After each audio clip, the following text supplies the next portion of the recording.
आखिरकार रीना ने एक दिन अपनी सास से अपने मन की बात बोल ही दी। मम्मी जी, जब से मैं शादी करके आई हूँ तब से यह रोज़ रात में पता नहीं कहाँ निकल जाते हैं और सुबह ही घर लौटते हैं और मुझे हाथ भी नहीं लगाते। मैं शादी से पहले जैसी थी वैसी आज भी हूँ। अच्छा, थोड़ा मूडी तो है मेरा बेटा, और फिर काम धंधे का भी तनाव रहता है उस पर। ऐसे में एक बीवी की जिम्मेदारी होती है कि वह घर के साथ साथ अपने पति को भी संभाले।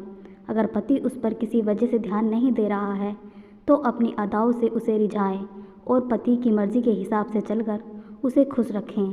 सौरभ की मम्मी बातों बातों में रीना को रास्ता दिखा रही थी। आज शाम को जब उसका पति घर आया तो रीना ने होठों पर गहरे रंग की लिपस्टिक लगाई हुई थी और मैरून रंग की लाल साड़ी पहनी हुई थी। अपनी नई नवेली पत्नी को देखते ही सौरभ को भी यह एहसास हो गया था कि आज वह कुछ अलग लग रही है। आज उससे रहा नहीं गया और जब वह बाथरूम से नहाकर निकला तो रीना को अपने बाहों में भर लिया और होठों से अपने इश्क की छाप उसके जिस्म पर लगाने लगा। रीना का कुंवारा जिस्म धड़क उठा था और आंखें मधोसी से बंद होने लगी थी। दोनों के जिस्म एक दूसरे में समाने को बेताब थे। हुस्न का ज्वालामुखी सौरभ के सामने था। सौरभ ने अपने होठ आगे बढ़ाए पर इतने में उसका मोबाइल बजने लगा। ऐसे वक्त में किसी का भी फ़ोन आना सौरभ को अखर रहा था। भला इतनी रात गए अपनी नई दुल्हन को इस तरह छोड़कर जाता है क्या कोई, और फिर यह इस तरह से कहाँ चले जाता है। गहरी सोच में पड़ गई थी रीना। अगली सुबह करीब 9 बजे की बात है। जब रीना अपने कमरे से बाहर आ रही थी तो उसने बरामदे में नौकरानी और सौरभ को एक साथ खड़े हुए देखा। वे दोनों बहुत धीमी आवाज़ में एक दूसरे से बातें कर रहे थे। उसी समय सौरभ ने अपनी जेब से कुछ पैसे निकाले और नौकरानी को दिए और नौकरानी ने जल्दी से वे पैसे अपनी कुर्ती में रख लिए। रीना एक पल को ठिठक गई थी। क्या सौरभ और कामवाली के बीच कुछ चल रहा है? अरे रीना, जिस नेक दिल पति ने अपने काम के आगे अभी तक तेरे कुंवारे जिस्म को छुआ तक नहीं, वह भला एक नौकरानी के साथ तू भी ना जाने क्या क्या सोच लेती है। अपने सिर को झटक कर सौरभ की तरफ मुस्कुराते हुए बढ़ गई। एक दिन मेज पर कुछ कागजात सही करते करते एक पुरानी किताब नीचे गिर गई और उसमें से एक तस्वीर बाहर निकल गई। रीना की नज़र उस तस्वीर पर टिकी तो हटी ही नहीं। हटती भी कैसे?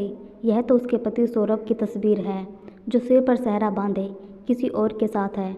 मतलब इनकी शादी पहले भी किसी और के साथ हो चुकी है। आंखों में आंसू का सैलाब लेकर वह दौड़ी दौड़ी अपने सास के पास पहुंची। मम्मी जी, यह क्या? यह इनके साथ कौन है? क्या सौरभ पहले से ही शादीशुदा हैं? एक साथ कई सवाल रीना के जहन में घूम रहे थे। बेटी रीना, हमने तुमसे यह राज जरूर छुपाया है, पर यकीन मानो हमारी मंशा कुछ भी गलत नहीं थी। सौरभ की शादी जिस लड़की से हुई थी वह दिमागी रूप से बीमार थी। उसके घरवालों ने अपने सिर की बला टालने के लिए हमसे झूठ बोलकर सौरभ के साथ अपनी लड़की को बांध दिया। पर मम्मी जी, जो धोखा आपके साथ हुआ वही आप लोगों ने मेरे साथ दोहरा दिया। आप लोगों ने हमसे यह बात क्यों छुपाई? हमें यह बताने की ज़रूरत भी नहीं समझी कि सौरभ का बीते समय ऐसे हादसे से भरा हुआ है। और क्या अब आप लोगों को इस तरह राज छिपाना मेरे और सौरभ के बीच तलाक की वजह नहीं बन सकता है? बेटी रीना, तुम्हारा गुस्सा जायज़ है, पर ज़रा यह भी तो सोचो कि अब उस लड़की का सौरभ की ज़िंदगी में कोई वजूद नहीं है। वह लड़की एक दिन पता नहीं घर छोड़कर कहाँ चली गई। हम लोगों ने चारों तरफ उसे बहुत ढूंढने की कोशिश की पर वह नहीं मिली। रीना की सास ने लंबी सांस लेकर बोलना जारी रखा। वह तो भला हो डॉक्टर प्रसाद का, जिन्होंने इस हादसे में उभरने में सौरभ की मदद की।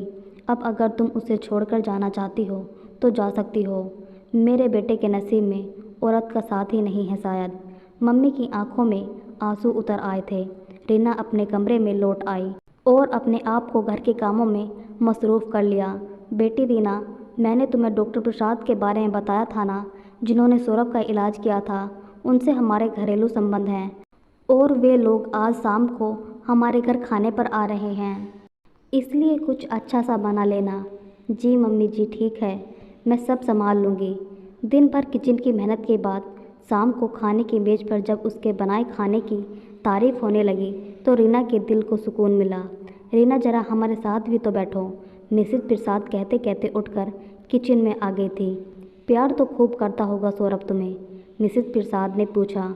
अभी तो इन्हें काम में ही काफ़ी देर हो जाती है और फिर मेरे पास भी काफ़ी काम रहता है। ऐसे में आगे की बातों को रीना ने मन में ही रोक लिया था। अच्छा तो यह बात है, कोई बात नहीं, मैं तुम्हें ऐसे नुस्खे बताती हूँ जिनसे तू अपने पति के दिल पर राज करेगी। मिसेस प्रसाद ने रीना को अपने शौहर को बस में रखने के गुर बताए। पहली ही मुलाकात में मिसेस प्रसाद ने रीना के मन को मोह लिया था और दोनों ने एक दूसरे के व्हाट्सएप नंबर भी ले लिए थे। एक शाम को सौरभ की गाड़ी की आवाज़ आई तो रीना की नज़र गेट के बाहर चली गई। उसने देखा कि सौरभ के साथ कोई साथी सवारी थी जो औरत थी। उसने अपने मुंह पर कपड़ा लपेटे हुए था। वह औरत उसके पति की गाड़ी से उतरकर एक कैब की ओर बढ़ गई। तो मेरा शक सही था, सौरभ का जरूर किसी के साथ चक्कर चल रहा है।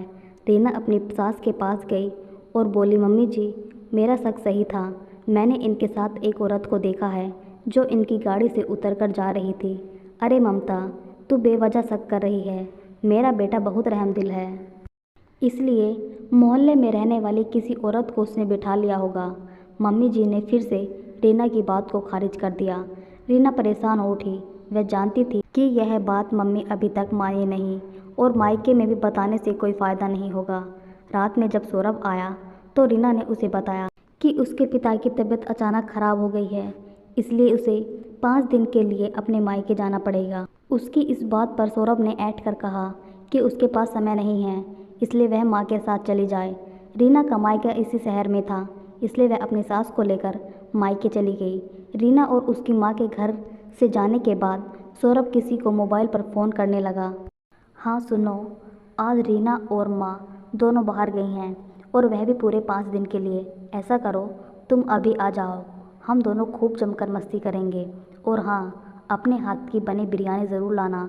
कुछ देर बाद ही सौरभ के घर पर कोई औरत आ गई जिसे सौरभ ने अपने बाहों में भर लिया और उसके पूरे बदन को चूमने लगा। अरे इतनी भी क्या जल्दी है, पहले बिरयानी तो खा लो, उस औरत ने कहा। जिसकी आंखों के सामने तुम्हारे जैसे लाजवाब गोश्त वाली हूर हो, वह भला बिरयानी क्यों खाएगा। यह कहने के साथ ही सौरभ ने उस औरत के साथ अपने सारे अरमान पूरे कर लिए थे। तुम्हें मुझ में ऐसा क्या दिख गया जो तुमने मुझे अपना जिस्म सौंप दिया, सौरभ ने उस औरत से सवाल किया। मेरे पति दिन भर मेहनत करते हैं और जल्दी सो जाते हैं, उस औरत ने बेशर्मी से हंसते हुए कहा। सौरभ उस औरत के इश्क में डूबा जा रहा था कि अचानक से दरवाजे की घंटी बजी। तो सौरभ चौंक गया, भला इस समय कौन हो सकता है।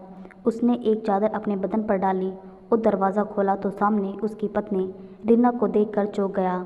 तुम तो 5 दिन के लिए गई थी ना, आज तो पहला दिन ही हुआ है, पर तुम हमें देखकर परेशान क्यों हो रहे हो। ज़रा अंदर तो आने दो। तभी अंदर से आवाज़ आई, अरे क्या हुआ जानू, कौन है जो हमारा मज़ाक ख़राब कर रहा है। मैं बताती हूँ कि कौन है। इतना कहकर रीना अंदर चली गई। अंदर कमरे में बिस्तर पर और कोई नहीं बल्कि मिसेस प्रसाद लेटी हुई थी। उसके शरीर पर नामात्र बराबर ही कपड़े थे। रीना को वहाँ देखकर मिसेस प्रसाद चौंक गई थी और जल्दबाजी में कपड़े पहनने लगी। तो तुम ही हो, रीना कहने लगी। अब पता चला सौरभ को इतना काम क्यों रहता है। तुम्हें मेरा घर तोड़ते हुए शर्म नहीं आई। यह कहते हुए रीना ने अपना मोबाइल निकाल लिया और मिसेस प्रसाद की वीडियो क्लिप बनाने लगी। अच्छा हुआ जो तुम सब जान गई हो। सौरभ, तुम देख क्या रहे हो, पकड़ो इसे और मिट्टी का तेल डालकर आग लगा दो इसी वक्त इसके बदन में। अब हमें इसका भी वही हाल करना पड़ेगा जो हमने तुम्हारी पहली बीवी का किया था। मिसेस प्रसाद की यह बात सुनकर रीना के पैरों तले ज़मीन खिसक गई। रीना, तुम सोच क्या रही हो कि मेरी पहली बीवी पागल थी। नहीं, वह तो तुमसे भी ज़्यादा खूबसूरत थी। बस उसकी गलती यह थी कि उसने हमें रंगरलियाँ मनाते हुए देख लिया था और मुझे बदनाम करने के लिए पुलिस के पास जाने लगी थी। रीना के हाथों में मोबाइल का कैमरा अब भी सब कुछ रिकॉर्ड कर रहा था। तभी सौरभ ने एक डंडा रीना के सिर पर दे मारा। रीना की आंखों के सामने अंधेरा छा गया और वह फर्श पर बेहोश होकर गिर गई। रीना को बहुत देर बाद होश आया, पर जब होश आया तो उसने अपने आप को बिस्तर पर पाया और आंखों के सामने मम्मी थी।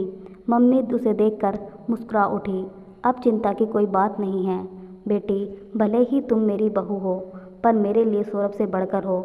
सौरभ और उस चुड़ैल को पुलिस ने गिरफ्तार कर लिया है। मुझे माफ़ कर दो बेटी, अपने बेटे की असलियत मुझे नहीं पता थी। वह उस चुड़ैल के हुस्न के जाल में फंस गया है। पर मम्मी जी, वह लोग तो मुझे मारकर जलाने जा रहे थे। फिर आप यहाँ कैसे पहुँची? रीना ने पूछा। रीना, सौरभ ने अपनी पहली बीवी को मारकर मुझे झूठी कहानियाँ सुनाई थी और मुझे भी उसकी बातों पर यकीन हो गया था। पर तुमसे शादी के बाद उसने तुमसे बेरुखी ही दिखाई, तभी मेरी पारखी आंखों ने उसके बदलते मिजाज को भांप लिया था। पर मिसेस प्रसाद ही मेरे बेटे को अपने कब्जे में करके अपना मुंह काला करेगी, यह मैंने सपने में भी नहीं सोचा था। पर मम्मी जी, मिसेस प्रसाद तो शादीशुदा हैं और फिर उनके पति शहर के एक अच्छे डॉक्टर हैं। फिर उन्होंने सौरभ के साथ ऐसा क्यों किया? रीना ने पूछा। क्या बताऊं रीना, अगर औरत अपने ज़मीर को ऊंचा उठाती है तो वह आसमां की बुलंदियों को छू लेती है। वह अच्छी माँ बनती है, अच्छी बहन बनती है और अच्छी बीवी भी बनती है। और अगर वह नीचे गिरती है तो गड्ढे में गिरती चली जाती है और मिसेस प्रसाद बन जाती है। औरत का एक घिनौना रूप यह भी होता है। 6 महीने बाद रीना की सास ने उसकी शादी एक अच्छे परिवार में करा दी और खुशी खुशी उसे विदा किया। रीना की सास उसकी सास ही नहीं बल्कि अब उसकी माँ बन चुकी थी। तो दोस्तों, आप सबको यह कहानी कैसी लगी? कमेंट बॉक्स में कमेंट लिखकर ज़रूर बताइएगा। धन्यवाद।